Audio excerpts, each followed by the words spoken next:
সেটা তো আমি জানি। বর্ষার সাথে আমার কালকেও কথা হয়েছে। তোমাদের সমস্যাটা কি বলো তো? বাবা, তুমি কি মানে খুব তাড়াতাড়ি ঘুমিয়ে পড়বে? কেন বলো তো? না মানে শুনতে হলে তো অনেক লম্বা সময় লাগবে, একেবারে মোগল থেকে শুরু করে ব্রিটিশ পর্যন্ত। বল, আমি শুনি।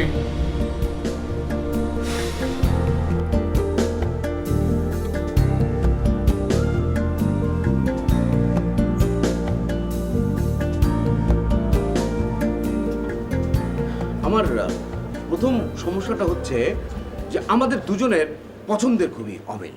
মানে আমি আজ পর্যন্ত ওকে যতগুলো শাড়ি কিনে দিয়েছি সবগুলো হচ্ছে একই রঙের, মানে বিস্কিট কালারের। তো মাঝে মাঝে ও রাগ করে বলে কি, এই তুমি কি বুড়ো মানুষকে বিয়ে করেছো নাকি? তো তুই এই কালারের শাড়ি কিনিস কেন? বাবা, বিস্কুট কালার তো মানে খারাপ কিছু না। বিস্কুট কি কম দামি জিনিস নাকি? বিস্কুট তো আজকাল 200 টাকার নিচে কোনো বিস্কুটের কেজি নেই। এটা তো ফেলনার বিষয় না। তারপর? দ্বিতীয় সমস্যা হচ্ছে, ধরো মানে আমি খাওয়ার সময় শব্দ করে খাই। ধরো সামনের দাঁত দিয়ে এরকম এরকম করে চিবিয়ে চিবিয়ে খাই। মানে অ্যাকচুয়ালি আমি তো পিছনের দাঁতগুলো মানে মাড়ির দাঁতগুলো রেখে দিয়েছি, বুড়ো বয়সে আমাকে চিবোতে হবে না, সেই জন্য আর কি। আর কিছু? আরেকটা সমস্যা আছে, সেটা খুবই মানে সার্বজনীন একটা সমস্যা। সেটা হচ্ছে যে আমার কবিতার লেখা নিয়ে। মানে আমি যখনই রাতের বেলায় ধরো যে খুব ভালো একটা কবিতা লিখে ফেললাম, উত্তেজনার চোটে আমি বর্ষাকে ঘুম থেকে জাগিয়ে আমি কবিতাটা পড়ে শোনাই। তাতে কি? না, ও তো মাইগ্রেনের ব্যথা আছে, আমি তো জানি।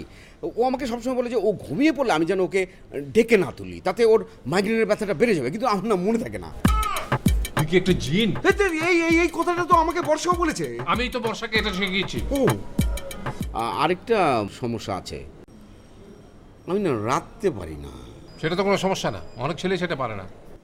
না না, আমি ঘোরতর বিপদের সময় না, আমি রাঁধতে পারি না। মানে কি?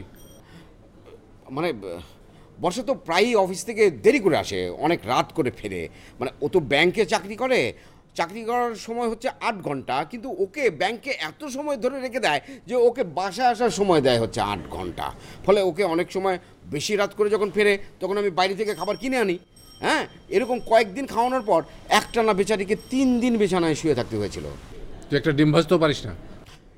এই চিনি, লবণ, মরিচ, হলুদ আমাকে সবসময় ধোকা দেয়। তোর কাছে মাথা ব্যথার ট্যাবলেট আছে? কেন বাবা? আমার মাথা ব্যথা শুরু হয়েছে। সে কি? আমার ছেলের তোর এই কি অবস্থা? তোকে তো জাদুঘরে রাখার উপায় নেই। যা আমার সাথে।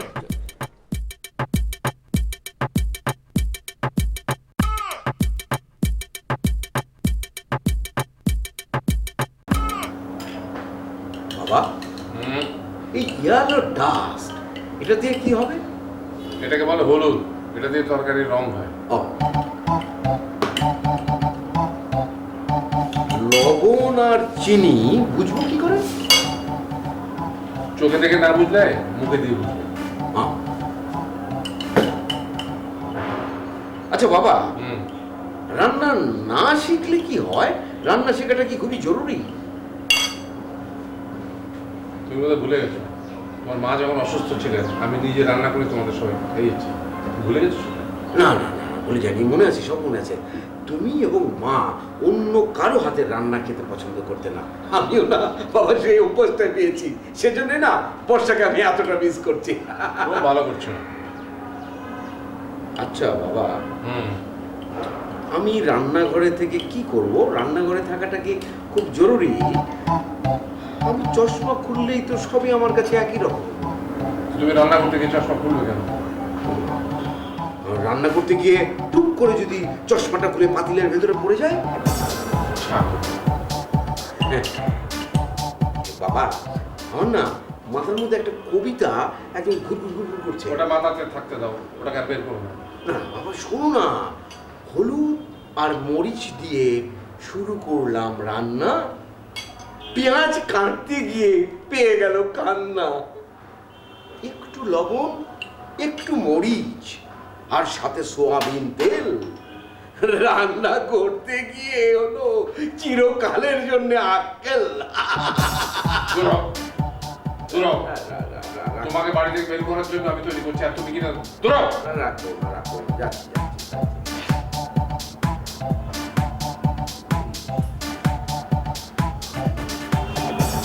রামছা।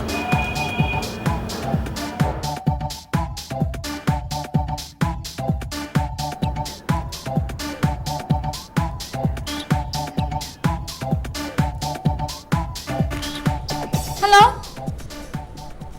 আবার ফোন করেছো? এই তুমি ফোন করেছো কেন? একটু ফোন করে হ্যালো তো বলতে পারো। তোমার ফোন ধরাটা অন্যায়। তোমার কি রাগ এখনো মাটিতে পড়েনি? না, নামেনি। আর রাগ তো মানুষ মানুষের উপরে করে, তোমার উপরে আমার রাগ তো নাই।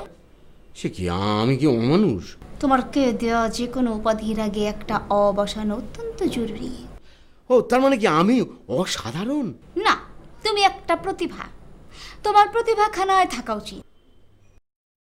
সেটা কি? চিড়িয়াখানায় যারা থাকে তারা সবাই প্রতিভা সম্পন্ন, তাই সেটা একটা প্রতিভাখানা, তোমার সেখানে থাকা উচিত। ছি ছি ছি ছি ছি, কি বিচ্ছিরি। ফোন রাখবে? আমি কি আসবো? অসম্ভব, কখনো না। দেখো, তুমি আমাকে এরকম শাস্তি দিও না। এটা তো তোমার কোনো শাস্তি হয়নি। তোমাকে গরম জলে গরম পানির মধ্যে, ফুটন্ত গরম পানির মধ্যে চুবিয়ে চুবিয়ে গোসল করানো উচিত। প্লিজ। শোনো, উকিল নোটিশ পাঠিয়েছি, কাল পেয়ে যাবে। পেয়ে গেলে ফোন করে জানাবে।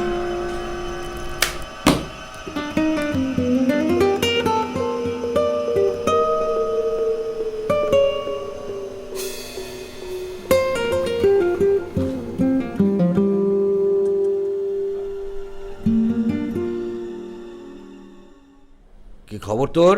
বড় ভাইজান আসি আরে। ও, তোর নামটা জানো কি রে? ভাইজান ফ্রেন্ডস। প্রিন্স। আজব ব্যাপার, তোর বাবা মা আর নাম দেওয়ার মতো কোনো নাম খুঁজে পেল না তোকে?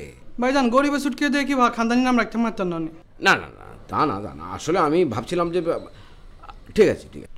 ভাইজান আর দোষকে বড় লোক লাইনে লোক আর খারাপ করে তো সেগুলো তো না আরে দেখতে শুনতে ভালো লাগবো। না, তা তো ঠিকই, ঠিক আছে। ভাইজান কিছু লাগলে কই না রে। আচ্ছা। আচ্ছা।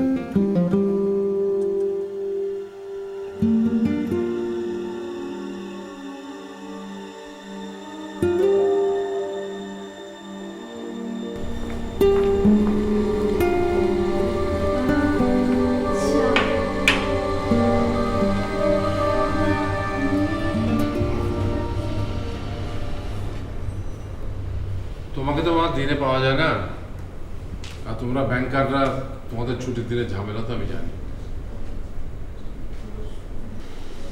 বাবা, আপনি কি কিছু বলবেন?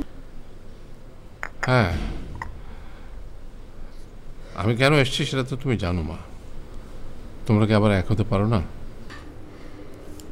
সম্ভব না বাবা, আমার বেয়াদবি হলে আপনি মাফ করবেন। বাবা, এর আগে আমি তিনবার বের হয়ে গেছি, প্রত্যেকবারও নাকে খত দিয়ে আমাকে ফিরিয়ে আনতো। প্রত্যেকবার আমি বের হই, এবার ও বের হয়ে গেল। এই সমস্যার কি তাহলে আর কোনো সমাধান নেই? কিভাবে সমাধান হবে বলে না বাবা? আমার বিয়ে বার্ষিকী, জন্মদিন, যে কোনো কিছুতে শুধু আমাকে কবিতার বই উপহার দেয়। কোনো অকেশন হলে খালি কবিতার বই, একটা শাড়ি দিবে, সে শাড়িটা থাক। বাবা, আমি আর আপনাকে আর কিছু বলতে চাচ্ছি না। তোমাকে সে বিস্কিট কালারের শাড়ি কিনে দেয় তো? কেন দেয় সেটাও নিশ্চয়ই আপনাকে বলেছে। হুম। বাবা শোনেন, সংসার, স্বামী, সন্তান সব মেয়ের কাছে প্রথম চাওয়া, কিন্তু সেই স্বামী যদি সহৃদয় সহমর্মী না হয়, তাহলে একটা নারীর কি করার থাকে আপনি বলেন? আমি বুঝতে পারছি, তার উদাসীনতা, তার অবহেলা, তার অমনোযোগ, এই সমস্ত কারণে এই সমস্যাটা ঘটেছে। না বাবা, আমি ঠিক জানি না। আমাদের বিয়ের 2 মাসের মাথায় মা মারা গেল, তারপরে আপনি আমাদেরকে হঠাৎ করে বললেন তোমরা আলাদা থাকো। সেই থেকে এই পর্যন্ত ও শুধু ওকে নিয়েই ভাবছে। আমি যে ওর সাথে থেকে বাবা, সেটা নিয়েও একবারও ভাবে না। ছেলেটা খুব বোকা, কিন্তু মনটা খুব ভালো। বা সেটা ভেবে তো আজ অব্দি ছিলাম, আর সম্ভব না। তোমরা আজকালকার মেয়ে, তোমরা অনেক বোঝো, কিন্তু তারপরে আমি বলবো একটু ভেবে দেখো মা।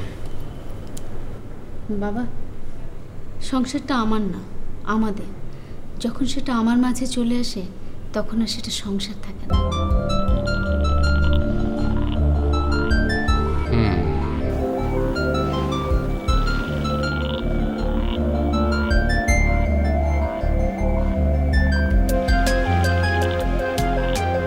হ্যালো, আসসালামু আলাইকুম। তুমি সালাম দিলে কেন? কেউ ফোন করলে তাকে সালাম দিতে হয়। কই অন্য সময় কখনো তো দেখি না আমাকে তুমি সালাম করো। মানে বাসর রাতে ও তো তুমি আমাকে সালাম করলে না, আমি কতক্ষণ আরো পা ঝুলিয়ে রেখেছিলাম তুমি যাতে আমাকে সালাম করো, কোথায় করলে না তো তখন। বাদ দাও তো। এই তুমি বাবাকে কেন পাঠিয়েছো? বাবাকে পারবে? বাবা তোমার অফিসে গেছে নাকি? ন্যাকামি করো না। না না না, আমি তো মেয়ে না। নোটিস পেয়েছো? কিসের নোটিশ? আমরা আমাদের নিজেদের বাড়িতে থাকি, আমি নোটিশ দিয়ে কি করবো? আমি নোটিশ কে দেবে আমাকে? উফ, সামনে থাকলে এখন আমি তোর কলার টিপে ধরতাম। মা চেপে ধরো, নাহলে আমাকে ধরতে দাও। মানে আমি আসছি। কোথায়? কোথায় মানে? তোমার ওখানে। এই ফ্ল্যাটটা কার নামে? তোমার। তাহলে বর্ষা, তুমি কি আমাকে রাস্তায় ফেলে দিতে চাও নাকি? ফেলে দিয়েছি। পরের জায়গা পরের জমি ঘর বানা যায় আমি রই, আমি তো সেই ঘরের মালিক। শোনো শোনো, আমি আমি ঠিক করেছি কবি প্লাস শিক্ষকের সাথে আমি সংসার করব না। আর তুমি যে সারাক্ষণ হিন্দি সিরিয়ালের নায়িকাদের মতো সাজগোজ করে ঘুরে বেড়াও, আমি কি কিছু তোমাকে বলেছি? আমি কি তোমার সঙ্গে থাকিনি? আর সেই হিন্দি সিরিয়ালের 1 নম্বর ভক্ত যে আপনি, আমি কি তোমাকে কিছু বলেছি? হ্যাঁ, আমি কেন যে তোমাকে আজ আমি কেন যে তোমার ফোনটা ধরেছি, আমি আর কখনো ধরবো না, রাখি। আর এই যে বর্ষা,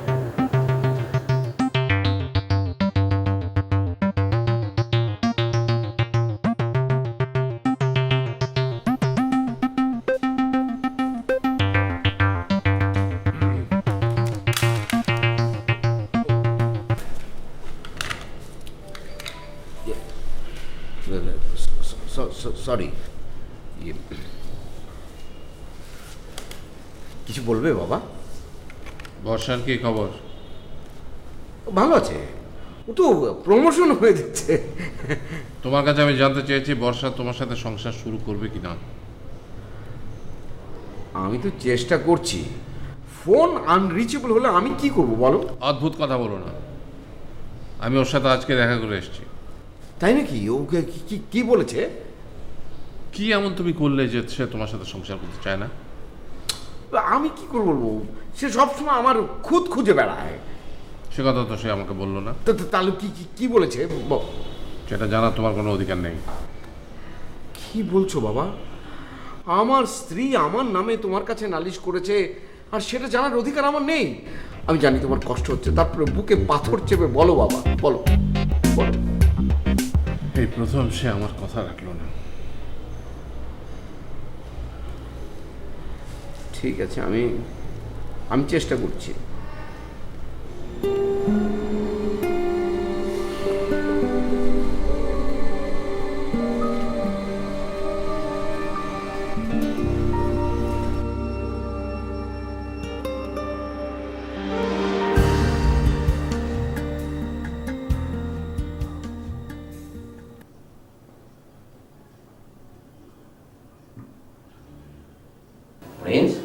জি ভাইজান কোন? আমি না একটা কবিতা লিখেছি, ব্র্যান্ড নিউ, নতুন। তুমি শোনো। কোন ভাইজান কোন? শোনো তুমি। তুমি দক্ষিণা বাতাস আর আমি হলাম সিলিং ফ্যান। ওগো তুমি আমায় বলো, তোমাকে এত ভালোবাসি কেন? ভাইজান এই দৈনিক বাচ্চা ছিল আবার ফ্যান লাগেনি। তুমি বুঝবে না, এটা একটা অসাধারণ ফিলিংস। আচ্ছা ভাইজান। শোনো শোনো শোনো শোনো, পুরাটা শুনে যাও। আমরা দুজন ছিলাম একসাথে, তুমি আঘাত পেলে কেঁদে উঠতাম ব্যথাতে। তুমি বলতে ওগো শুনছো, আমি বলতাম দুষ্টু এ কি বলছো। ভাইজান ইয়ানো তো এমন কিছু কনো যে আপনি এই কথা কইবেন। ও বেশি বাজে হয়ে গেছে না? হ্যাঁ ভাইজান। এক কাজ করো তুমি, দেখি আমি পরিবর্তন করে দেয়। চা না খেলে না আসলে মনে তোমার মাথাটা খুলে না, আর কি, বুঝছো? ভাইজান আরেক কাপ টানি দিতাম নি। আরেক কাপ? আচ্ছা নিয়ে এসো নিয়ে এসো। আচ্ছা ভাইজান আইয়ের।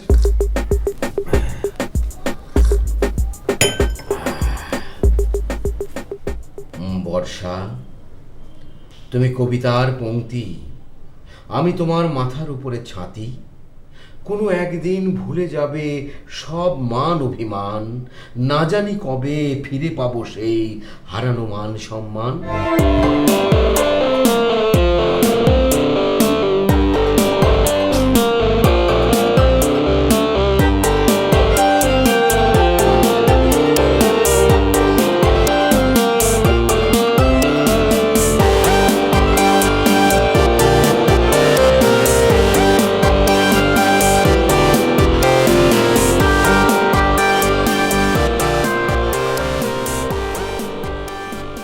কিরে, মন খারাপ কেন? মন খারাপ হবে না কেন? আরে সেটাই তো জিজ্ঞেস করছি। আচ্ছা ভাইয়া, ভাইয়া ধরো যদি সিডর আসে তাহলে নাই কোনোভাবে ট্যাকেল দিলাম, কিন্তু যদি নার্গিস, আইলা এগুলো একসাথে আসে তাহলে কি করব? আরে কি হয়েছে? ওদের তিনজনেরই ভাই বিয়ে হয়ে যাচ্ছে, তাও আবার পরপর একসাথে। হ্যাঁ, আচ্ছা, এটা কোনো সমস্যা না। জানো ভাইয়া, পুরো খেলাটা একদম হাতের মুঠোয় নিয়ে নিয়েছিলাম, শুধুমাত্র প্লেসমেন্টটা করতে বাকি ছিল, তাহলেই গোল। তোকে বলেছিলাম ওদের থেকে সবসময় দূরে থাকতে, তুই তো আমার কথা শুনলি না। তুই মানুষ হবি কবে? পারি না ভাইয়া, পারি না। পারি না? কেন পারবি না? পুরুষ মানুষের দেহ বড়ই বিশ্বাসঘাতক, জান্তব। নারীর দেহের তাপ তারা সইতে পারে না, ঘিয়ের মতো গলে যা। ওহ ভাইয়া প্লিজ প্লিজ ভাইয়া, আর কবিতা না প্লিজ। কবিতা ছাড়া তো আমাদের জীবন অসম্পূর্ণ। ভাইয়া আজ আমি বুঝতে পারছি ভাবি কেন তোমাকে ছেড়ে চলে গিয়েছে। প্লিজ ওভাবে বলিস না। হয় আমি তার কাছে ফিরে যাব, তা না হলে সে এখানে চলে আসবে।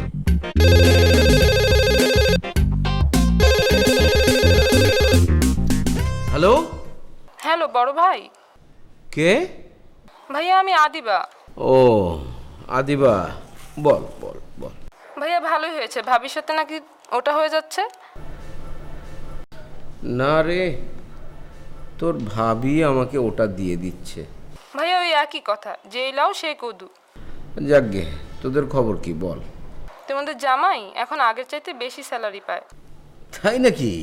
হ্যাঁ, এটা তো খুব ভালো খবর রে। হ্যাঁ, আগে তোমার একটা হোটেলের ফ্রন্টে কাজ করতো, এখন কিচেনে। কিচেনে বেশি পয়সা ভাইয়া। তোদের ছেলের খবর কি? ভাইয়া সকালে ওকে দিয়ে যাই ডে কেয়ারে। ও, ওটা তো একটা খামার। ভাইয়া